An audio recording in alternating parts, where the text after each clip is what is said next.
অনেকদিন পর হাবিব ভাইয়ের সাথে দেখা হইলো। দেখেন হাবিব ভাই বসে রয়েছে কাজের সন্ধানে, ঠিক আছে নি। ইনশাল্লাহ ইদানিং একটু কাজ কামে ব্যস্ত আছিল, আজকে দেখা হয়েছে। আমি হঠাৎ করে অনেক দূর থেকে দেখলাম, তারপরে চলে আসলাম কাছাকাছি, কারণ ভালোবাসা টানে আসছে। এটা কিন্তু মনের টান, আবেগের টান, ঠিক আছে নি।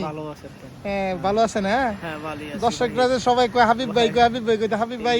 আমি তো আর দিতে পারি না হাবিব ভাই রে, দিতে পারেন। এই যে দর্শকরা কেন হাবিব ভাই। কাজে ব্যস্ত ছিলাম ভাই, এই জন্য ভাই আমি আপনাদের কোনো ঠিক আছে, আগে কাজ, বিদেশের মাটিতে আগে কাজ, তারপরে হইছে যা কিছুই করে মনের খোরাক অন্যরকম। আমার ভাইটা তারপরে খুবই ইয়ে গেছে গো, অনেক কষ্ট হয়েছে, সবাই অনেক রাগ হয়েছে গো ভাইয়া। ভাই আমার বিচারতেছে আজকে ভাইয়া, এই জন্য আমার ভাই ইয়ে করতেছে, বুঝছেন। চাঁদপুরের যারা আছেন সবাই বাইটারে চিনেন, সবাই লাইক কমেন্ট করবেন।